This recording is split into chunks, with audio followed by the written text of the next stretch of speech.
a mais um episódio do CDcast. E hoje o episódio está especial. Especial para você que é mãezinha atípica, para você que é mãezinha de crianças que são portadoras de alguma deficiência. O tema do nosso podcast hoje é: quando a infância precisa de apoio, os direitos das crianças que necessitam de cuidados especiais e o papel da terapia ocupacional. E é claro que para esse episódio mais do que especial, eu não podia contar com outra pessoa, senão da super terapeuta ocupacional Juliana Miziara, ou Tia Ju, como é muito conhecida. Sim. E com certeza vocês vão me perguntar, da onde você conhece Tia Ju? Eu conheço Tia Ju porque o meu pequeno foi avaliado pela Tia Ju e, inclusive, Tia Ju, cobrança pública, precisa de um horário fixo. Ju Miziara, terapeuta ocupacional, seja muito bem-vinda. Obrigada. Conta um pouquinho pra gente da sua formação, pra gente poder começar? Sim, eu sou... Bom, gente, primeiro prazer, né? E um prazer estar aqui, gente. Obrigada pelo convite. Bom, eu sou do estado de São Paulo, né? Então eu me formei lá, eu sou de Bauru, interior de São Paulo. E aí eu me formei lá. E para quem não sabe, a terapia ocupacional é uma graduação, né? Não é uma especialização. Normalmente quando eu falo sou terapeuta ocupacional, aí as pessoas falam: mas você é o quê? É psicóloga? Eu, não. Fiz faculdade do quê? De terapia ocupacional, né? Então é uma graduação. E tenho 8 indo para 9 anos aí de formada, e desde que eu me formei, já saí trabalhando com crianças e autistas, principalmente, né? E aí o que me trouxe para cá, para Rondônia, foi o meu pequeno, meu sobrinho Pedro, né? Que é autista, nível 3 de suporte. E aí, quando ele fez 1 ano, eu vi ali alguns sinaizinhos. E em 15 dias eu fiz minha mudança e estava aqui. Uma mala e um sonho. Então, de lá para cá, me especializei nessa parte do autismo, integração sensorial, trabalho um pouco com seletividade alimentar e estamos por aí, estamos caminhando. Uma curiosidade que a Ju talvez não saiba, né? Mas o Pedro, primeiro, ele estuda no Colégio dos Meninos, e segundo, eu estudei com o pai do Pedro. Sério? Essa parte eu não sabia. Nós estudamos junto da pré-escola até o ensino fundamental. Nossa! Depois aí cada um foi para uma escola diferente, né? Sim. Mas eu e o Léo estudamos juntos. Então, assim, ver a evolução do Pedro foi uma coisa fantástica, porque eu lembro da primeira festa junina do Pedro, Ju. E da última que eu assisti o Pedro dançando. Uhum. Gente, uma coisa fantástica, né? Sim. Fantástica. Ô, Ju, mas foi bom você falar sobre essa questão do terapeuta ocupacional, né? Ah, psicólogo? Não. O que o terapeuta faz? Aí é que está a grande diferença, né, do terapeuta ocupacional para as outras terapias, né, para as outras profissões que trabalham com crianças. Então, todo mundo pode ser terapeuta infantil, né, que a gente fala, trabalhar com crianças, mas o terapeuta ocupacional, ele trabalha nas ocupações. Então, ocupação é tudo aquilo que nós, seres humanos, fazemos que dá sentido à nossa vida. Então, seja o que a gente precisa fazer ou o que a gente quer fazer. Então, hoje a gente tem 9 áreas que são consideradas como ocupação, né?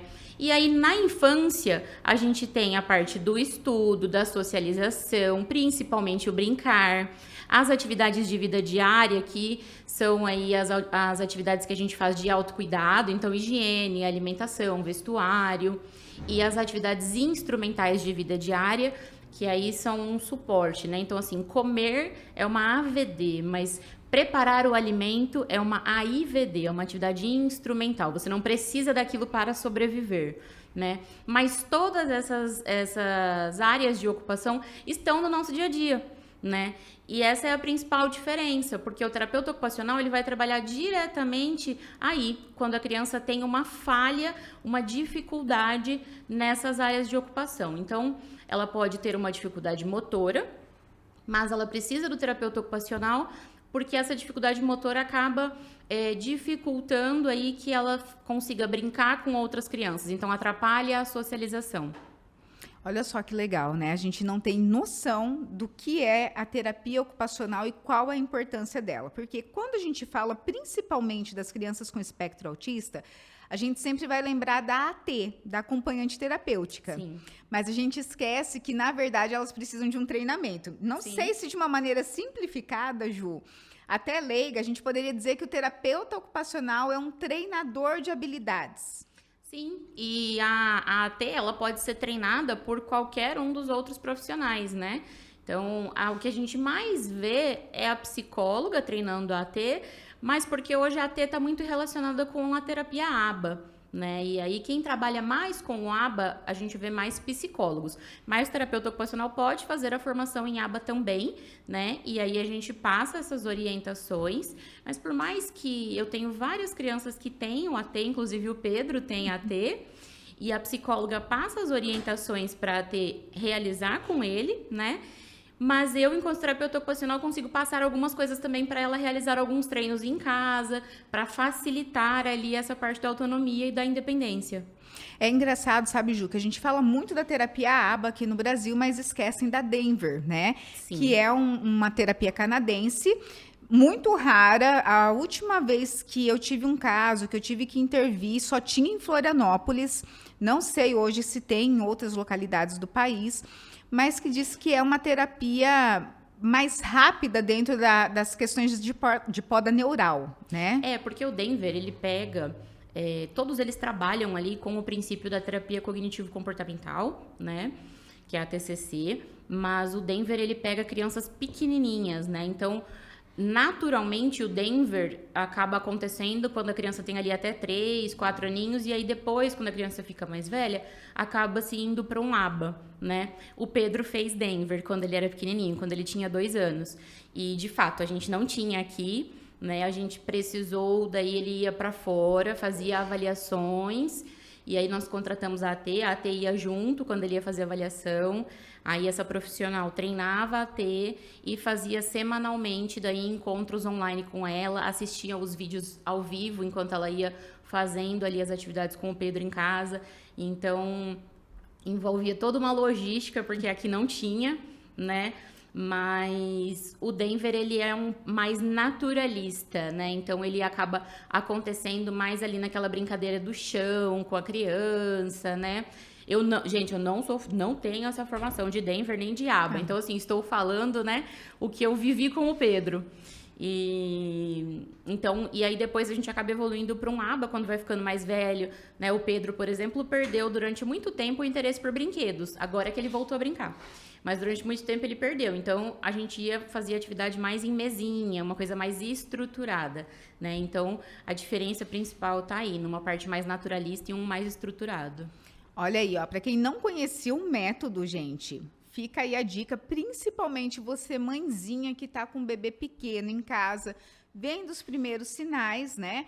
Fiquem sabendo que não existe só um tipo de terapia, existem outras, é que a gente está mais acostumado. Primeiro, o custo-benefício do ABA é muito mais acessível do que o método Denver, tá? Não vou mentir para vocês.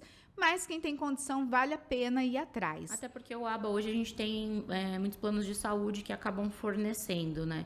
E o Denver não. Exatamente. Ô Ju, vamos lá. A gente já descobriu o que uma terapeuta ocupacional infantil faz, né? Mas e como que eu, mãe, sei que eu preciso ir lá fazer uma consulta com a tia Ju? Aí a gente tem 2 cenários possíveis, né? Então hoje eu criei um programa de acompanhamento do desenvolvimento do bebê, que é para as mãezinhas de primeira viagem ou para as mães que querem ter essa segurança de que o desenvolvimento da criança, do bebê, está acontecendo de forma típica, né? Então, durante 1 ano, eu acompanho essa família com consultas ali a cada 2 ou 3 meses, a depender da fase, para a gente ver se a criança está dentro do esperado, né? Então, já aconteceu de eu pegar crianças que atrasam cedo ali, com 4 meses, já encaminhar para um fisioterapeuta, depois o fisioterapeuta mandou de volta para mim, com 1 ano a criança já estava em terapia intensiva, né? Porque a gente já viu um atraso. E então existe essa possibilidade. Esse programa foi criado até pensando nisso, né? Para quem tem essa angústia de, mudou tanto do meu último filho para agora, eu não sei mais. No primeiro filho não tinha esse negócio do tummy time, agora tem que pôr de barriguinha para baixo. Então aí eu faço essas orientações para a família também. E aí a outra possibilidade é, eu tô vendo que o meu filho tá com dificuldades. Tá com dificuldade para aprender a vestir a roupa sozinho, tá com dificuldade na escola, não pega no lápis direito, ou na hora do recreio ele não consegue socializar porque ele brinca diferente das outras crianças, ou na hora de comer ele só quer comer arroz e farofa, ou ele só come mingau. Então, tudo que foge do que é esperado para a idade e acabar atrapalhando o desempenho dessa criança no dia a dia, o terapeuta ocupacional pode intervir. E aí é a hora que a mãe tem que procurar, né? E, vamos fazer uma avaliação, porque eu sei que alguma coisa não tá certo. E a mãe sempre sabe, né? Na verdade, a gente vê os sinais de alerta, né, Ju? Porque, assim, o meu Murilo foi para lá porque ele tinha uma sensibilidade... Tinha, não, ele tem uma sensibilidade com etiqueta de roupa, gente, que vocês não têm noção o brigueiro que é. Tanto é que a gente sai da loja, a primeira coisa que ele pergunta é: você pode cortar a etiqueta da roupa? Então, por aí vocês tiram, né? E foi onde eu fui procurar a Ju. E aí, assim, Murilo, ele não se enquadrou, né, Ju, dentro da questão do autismo, mas ele se enquadrou na questão da... disfunção de integração sensorial. Que é algo que as pessoas, às vezes, acabam confundindo, né? A avaliação dele já não tinha dado que era o autismo pela psicóloga, e por isso que a gente foi até a Ju. Por quê? Porque, como a gente falou, é um treinamento de habilidades. Então, tinha algumas habilidades ali no Murilo que precisam ser treinadas. Tipo, sequenciamento de banho, né, tia Ju? Segmento de etapas ali é um pouco prejudicado. É bem isso. Agora, me diz o seguinte, Ju. É fácil uma rotina de uma criança que tem que fazer essas terapias regulares? E aí eu te pergunto como tia e como terapeuta. Como tia e como terapeuta, não é fácil. Não é fácil. Como terapeuta, né? Eu vejo famílias correndo de consultório em consultório e tem algumas crianças, assim, que às vezes a gente precisa mudar o horário. A mãe já fala assim: eu não vou lutar essa batalha, essa daqui é a agenda da criança, e manda uma planilha com toda a agenda. E aí, às vezes, tipo, eu só tenho horário quarta de manhã. Não, mas esse horário ele tá na fono. E aí, depois ele vai pra psicopedagoga. E fazer 3, uma seguida da outra é muita coisa, né? Então, assim, eu falo que as nossas crianças ali são pequenos trabalhadores. Porque no contraturno elas estão na escola, né? E quando elas não estão na escola, elas estão fazendo terapia pelo menos 2 por dia. Sai de uma e vai para outra. Eu tenho crianças que fazem 3, já chegaram a fazer 4 seguidas, né? Então, é bastante coisa. E aí você pensa, no meio disso tudo tem uma família que está tentando trabalhar para pagar as terapias e, ao mesmo tempo, precisa se dedicar para levar a criança nas terapias, ouvir o que as terapeutas estão falando, colocar isso em prática em casa. Então, é um equilíbrio muito difícil de encontrar. É bem difícil. Agora, como tia, continua sendo difícil, só que não vou mentir. Eu falo que quando eu passo da porta para dentro de casa, eu fico burra. Eu não sou mais terapeuta ocupacional. Então, assim, tem coisas que eu vejo e aí, como terapeuta, eu iria interferir de outra forma. Mas como tia, eu olho e falo: gente, tadinho do menino, já tá cansado hoje, deixa ele em casa. Mas aí eu sou tia, tá? Nessas horas eu sou só tia. Mas justamente, a gente vê o cansaço. Inclusive, o Pedro é inegociável, ele tira férias 2 vezes por ano junto com a escola. Então, em julho e em dezembro, ele vai para São Paulo. E aí é onde ele faz as reavaliações. Então, ele fica ali uma semana fazendo reavaliação. E aí, pelo menos uma outra semana, ele fica de férias, passeando mesmo. Igual agora em julho, ele não viajou, não foi para São Paulo fazer reavaliação. Mas ele ficou uns diazinhos aí em casa, curtindo, né? A vibe boa de férias, porque afinal tem que ser criança, né, Ju? E a gente percebe muita diferença. No consultório, a gente consegue ver, agora que as crianças estão voltando, né, de férias, a gente percebe, assim, a criança volta mais cheia de gás, cheia de energia, né? Porque cansa, né? É uma rotina cansativa. Como eu falei, eles são pequenos trabalhadores, né? Eles também precisam de férias. E deve ser muito estressante. Estressante não seria o termo, deve ser muito cansativa a sessão de TO, né, Ju? Porque você vai treinar habilidades ali, você vai colocar a criança... Não é igual brincar de uma criança... não gosto desse termo, tá, gente? Não é igual o brincar de uma criança que não apresenta alguma particularidade.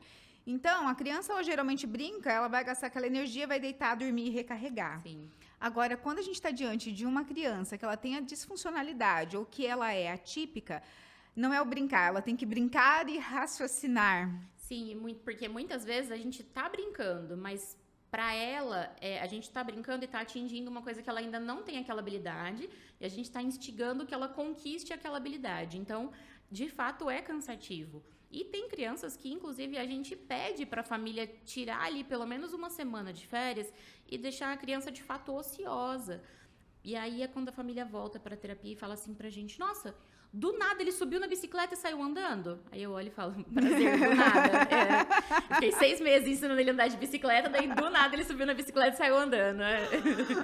Mas por quê? A criança, quando tá de férias, né, o cérebro, ele se reorganiza e organiza tudo aquilo que a gente deu de estímulos nos últimos meses, né? Então a gente jogou uma carga imensa de estímulo. E aí quando a criança de fato para e dá aquela relaxada, o cérebro, opa, eu consigo reorganizar. E aí ele começa a colocar habilidades em prática. Então, toda vez que a criança sai de férias, ela volta sempre com um boom, assim, de evolução. E aí tem família que fala: ai, vou tirar da terapia, você viu? Ficou de férias na casa do vô lá no sítio, voltou ótimo. Não é bem assim que funciona. Mas as férias são muitíssimo importantes. Esse tempo ocioso é importante. Esse contato com a família é importante, né? Por mais que, assim, eles tenham muitas terapias, a gente pede para a família: olha, não sobrecarrega, né? Deixa um tempo ali para... Porque tem família que vai colocando assim: ai, tem que fazer natação, tem que fazer... E aí sai de uma terapia, vai para outra. Sim, mas que hora que ele vai ser criança? Eu entendo que ele precisa de todas essas terapias, mas ele também precisa ser criança, né? Na verdade, a gente perdeu muito, né, Ju? Assim, acredito que a gente tem a mesma faixa etária. A gente não vai contar qual que é a nossa faixa etária. Vocês fiquem aí no pensamento. Mas assim, né... Nossa época, a gente chegava da escola, a gente ia brincar na rua e o pai e a mãe tinham que buscar a gente pela orelha para poder entrar, porque senão a gente virava a noite jogando bets e voltava ralado.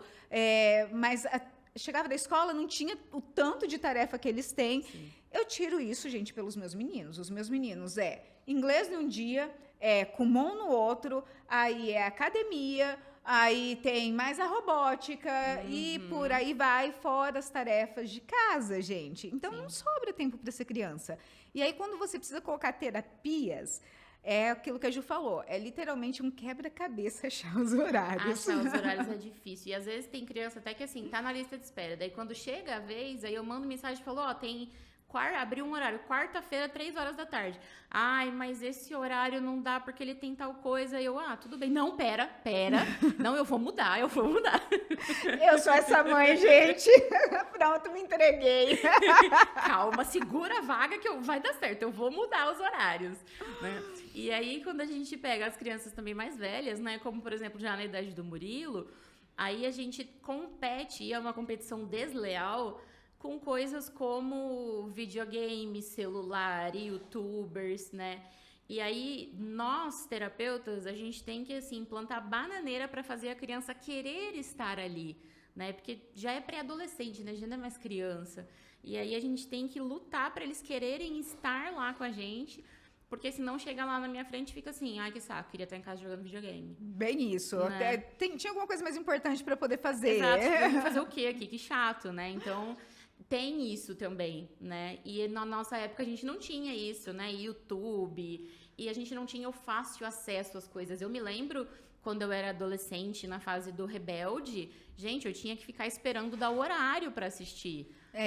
Internet era só depois da meia-noite que você pagava um pulso único. Eu tava hoje falando isso pra menina que trabalha comigo. Eu falei: então, quando eu tinha essa idade, que ela tava falando do filho dela, eu falei: quando eu tinha essa idade... Eu não vou saber dizer assim como era, porque eu vivi diferente nessa idade. Na minha idade aí dos 14, eu tava gastando todo o meu dinheirinho na Lan House para poder procurar vídeos do Rebelde, para eu poder assistir no YouTube. E não era fácil igual é agora, né? Hoje em dia você pega o celular, você digita lá, pronto, já apareceu tudo. Não tem mais nem o quesito de ir na locadora, saber o que é pegar a bicicleta, ir para a locadora, rebobinar filme. Se você não rebobinar, você tinha que pagar multa. Não, o castigo do meu pai, quando eu fazia qualquer coisa, assim, o castigo dele era: você vai ficar uma semana sem assistir Rebelde. E aí eu chorava. Meu Deus, que pai dramático. Não tinha YouTube, né? Eu ia assistir aonde? Mas aí eu tinha pai, que você não esteja assistindo isso. Eu tinha uma amiga muito muito legal que ela gravava o VHS, e aí durante o dia, enquanto meu pai estava trabalhando, ela levava o VHS em casa para eu assistir. Pronto, a Ju se entregou. Tomara que o pai não veja esse episódio. Essa parte a gente edita. Se você estiver vendo, pai, te amo.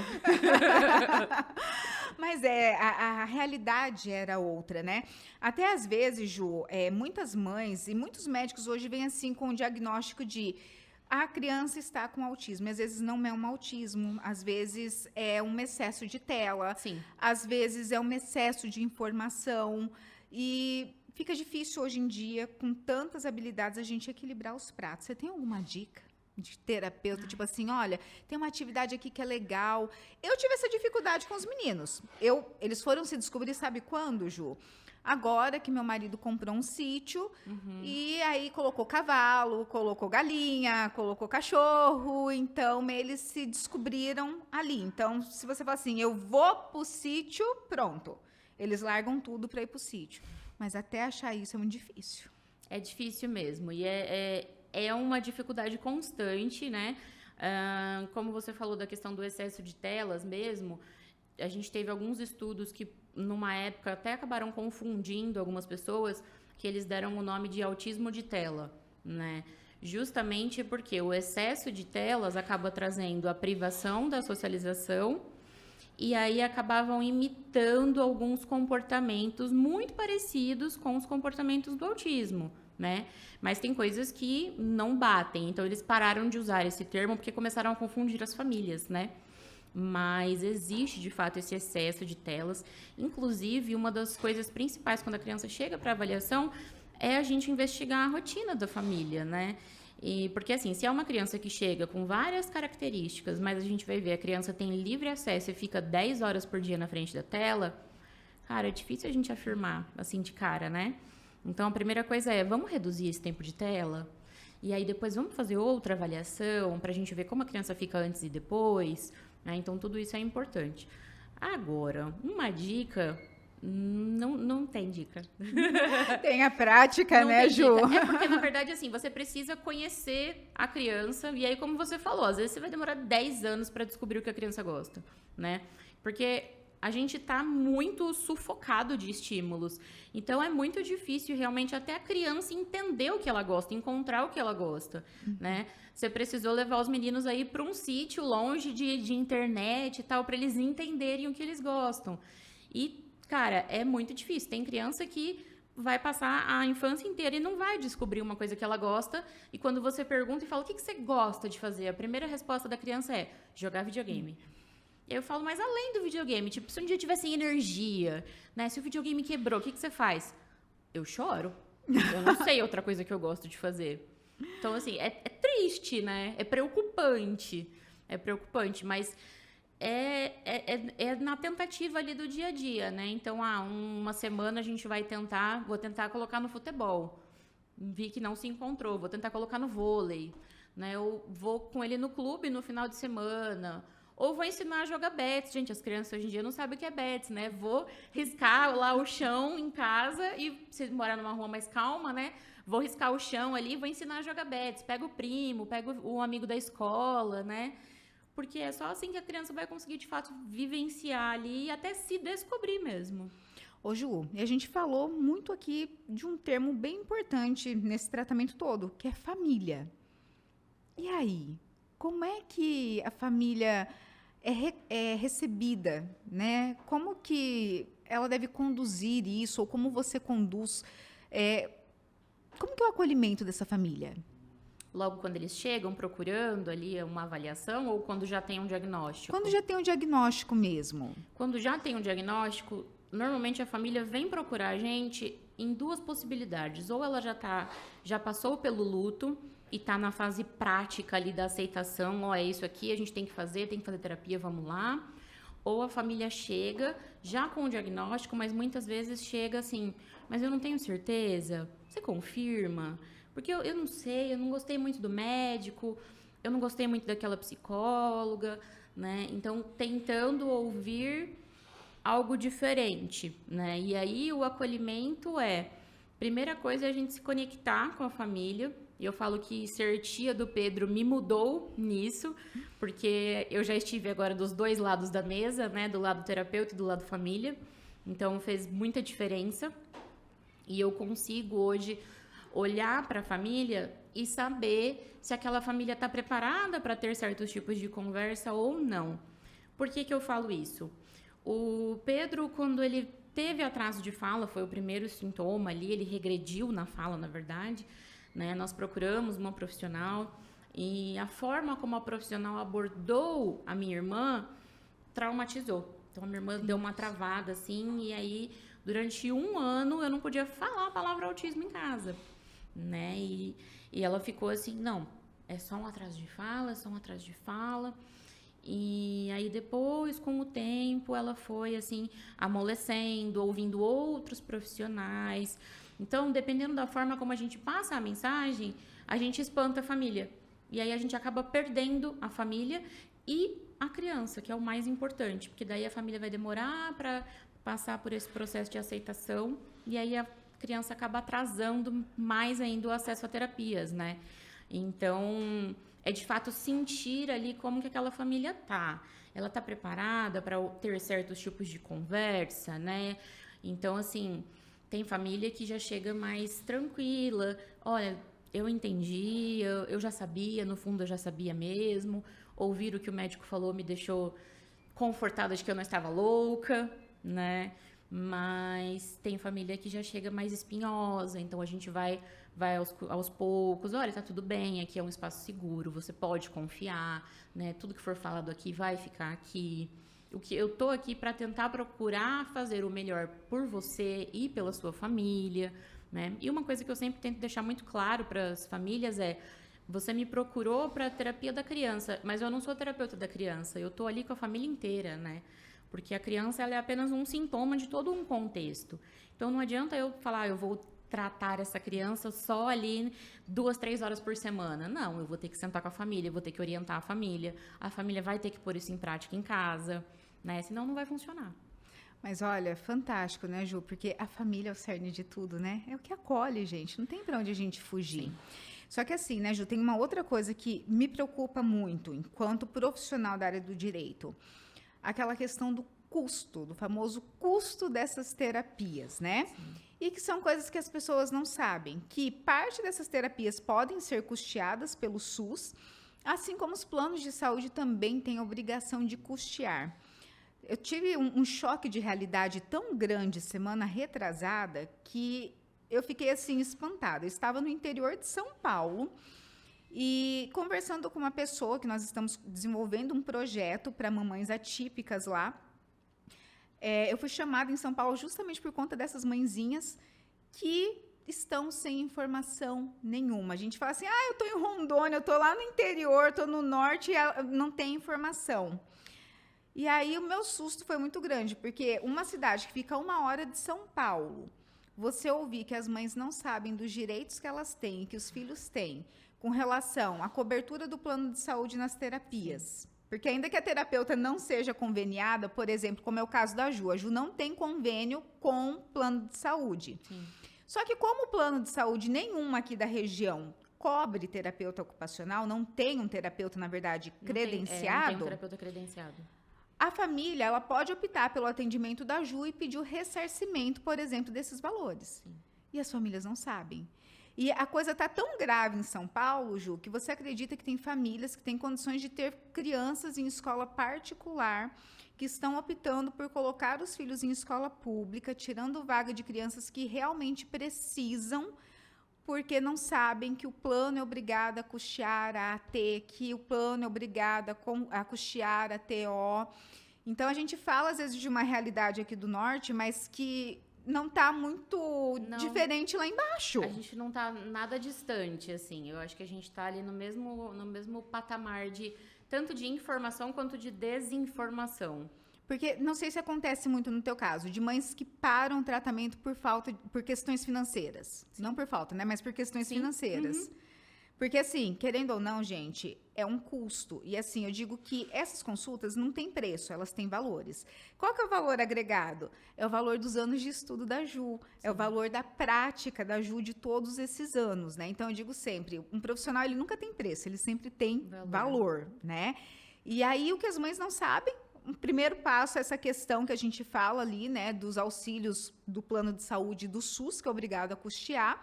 Assim como elas também não sabem que algumas mães vão se enquadrar dentro do requisito lá para conseguir o BPC Loas para o filho também, Ju. Que querendo ou não, é um salário mínimo, gente? É, mas já ajuda a custear a terapia da criança. Sim. Porque a Ju, agora eu vou até fazer uma pergunta bem cabulosa para a Ju. O que acontece, Ju, quando eu estou no meio de um tratamento e eu tenho que parar esse tratamento? Misericórdia. É eita atrás de vixe, gente, porque a criança ela vai ter regressões assim, semana após semana, e aquilo vai regredindo, né? Então, tudo que às vezes a gente demora 6 meses, 1 ano para conquistar uma habilidade que para os outros pode parecer pequenininha, né? Mas pra gente não foi. A gente que tá vivendo ali as famílias atípicas, a gente sabe que foi grande. E a gente demorou todo um tempo, um planejamento, e às vezes 1 mês que ela fica ali sem terapia, ela já perde aquela habilidade. Porque a habilidade, ela precisa ser conquistada e depois ela precisa de um tempo de manutenção. E se a criança perde esse tempo de manutenção, ela regride e aí estaca zero. Olha o perigo de não conseguir manter isso, né? E em cidades como a nossa, que, por exemplo, nós não temos, assim, nós temos limitações de terapeutas ocupacionais na rede pública. Nesse caso, é possível pleitear também a terapia ocupacional no particular para reembolso pelo SUS depois, tá? Então, se liguem nessa dica.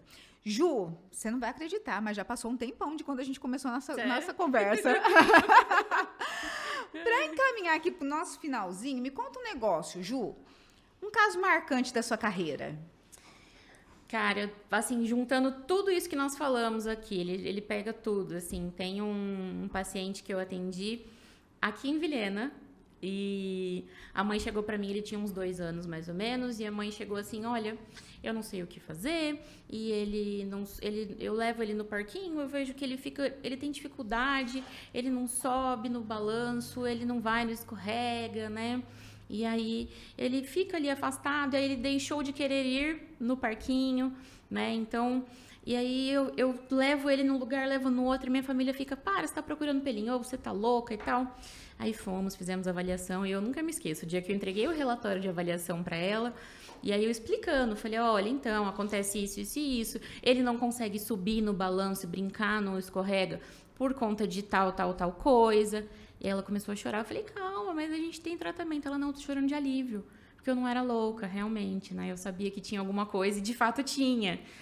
E ele entrou em atendimento, nossa, evoluiu, assim, super bem. Nós ficamos uns 3 anos e meio, e eu dei alta para ele. Hoje sou amiga da família, né? Vejo ele sempre. Mas as outras terapias, eles acabaram parando pela questão financeira do plano de saúde, que parou de reembolsar. Então, o plano parou de reembolsar, já era nesse esquema de o plano não tem para oferecer, então vocês pagam e a gente reembolsa, e aí o plano parou de reembolsar, e aí cortou no meio do caminho, né? E agora ele está voltando para as terapias com os outros terapeutas.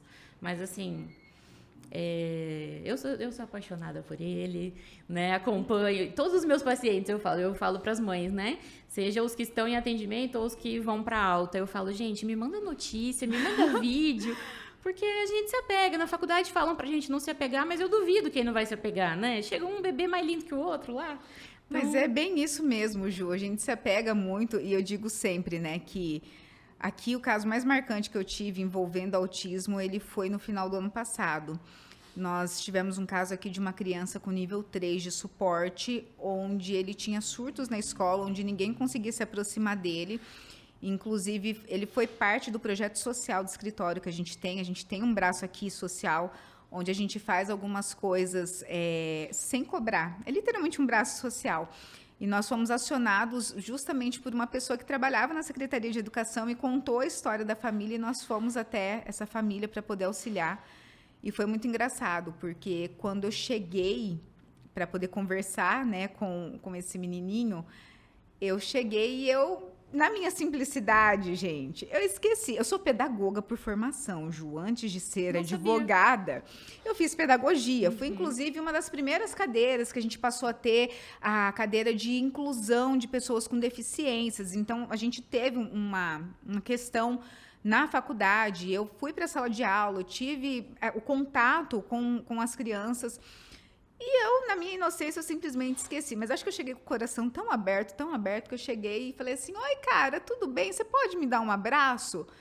E ele me deu um abraço e a família dele não acreditava. Oh, meu Deus. Porque até os pais ele agredia, por conta do nível, né, de suporte.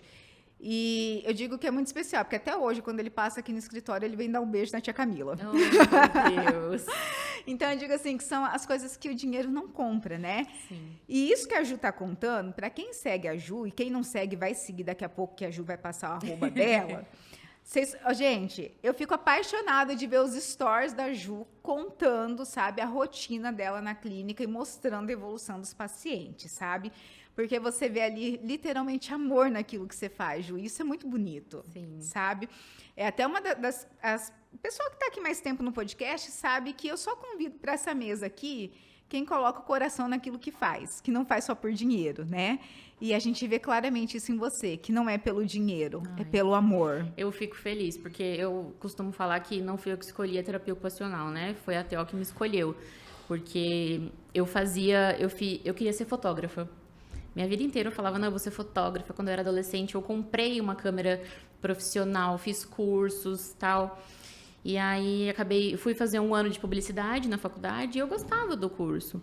Mas eu falei, eu não me vejo sendo publicitária.